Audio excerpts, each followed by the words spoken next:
Yes, you are quite right. Let me tell you something that most people never realize about self-doubt.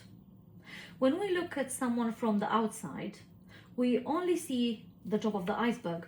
We see the confidence, the role, the way they hold themselves, and we just assume they must feel certain inside. What we don't see, it is everything happening underneath. The questioning, the second guessing, the quiet thought of, what if I actually don't know enough? Now, here is where it becomes important. Most people think these feelings mean I'm not ready, I'm not good enough, I shouldn't be here. But in reality, it often means the opposite.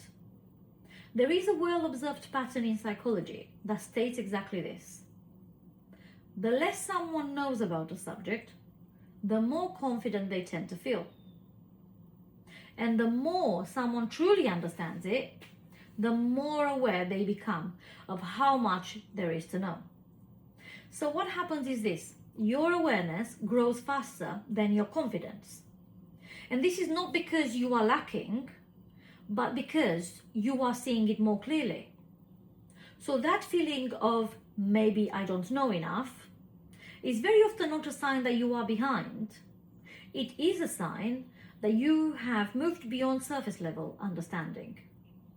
And this is the shift I want you to take with you today. The self-doubt is not always weakness. Sometimes it is evidence of depth. And when you learn how to work with that feeling, instead of trying to eliminate it, you stop holding yourself back from the very life you are already capable of stepping into. Now, I can definitely talk to you about the imposter syndrome that I have felt when I've made myself more visible through writing The Sovereign Woman. Everything I put into came from living experience, from years of observing human behavior, from understanding patterns, from working with people, or even with myself. It wasn't theory for me, it just made sense. And for a long time, that work existed quietly on my laptop, in my notes, in my own space, unseen, unchallenged, and safe. And then I made it public, and nothing about the work changed. Not a single word. But something in me definitely did. Almost instantly, there was a voice that said, "Who do you think you are to write this? What is if people see through you? What if you don't actually know enough?" And what surprised me, that most was not the voice. It was how I felt. Because logically, nothing has changed.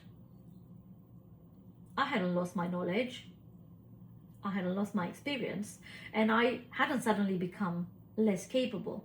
But internally, I felt like I crossed into something that I wasn't allowed to be in.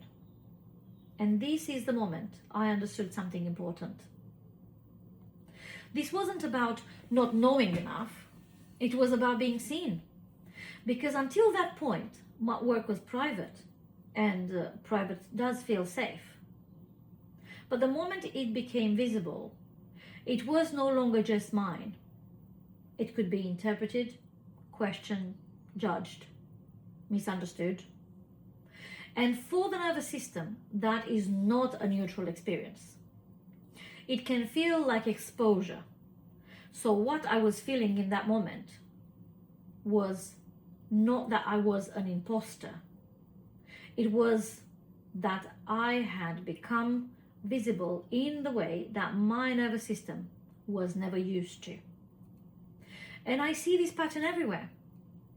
Not just in people writing a book, but in women that want to speak up and they hold back, in people that hesitate at the edge, or in just a woman who is has something to say but questions if she's allowed to say it. The moment we move from private to visible, something inside can tighten. And we call it self-doubt. We call it imposter syndrome. But often, it's not a lack of ability, it's a response of being seen.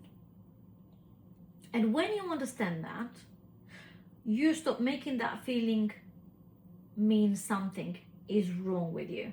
You start to see it for what it is. Just a threshold, not a stop sign. You don't need to remove the doubt. You just need to understand it and learn to move with it. You are not behind. You are just standing at this threshold. And if you want support in learning how to move through that, you should never do it alone. Even if sustainable change does begin within.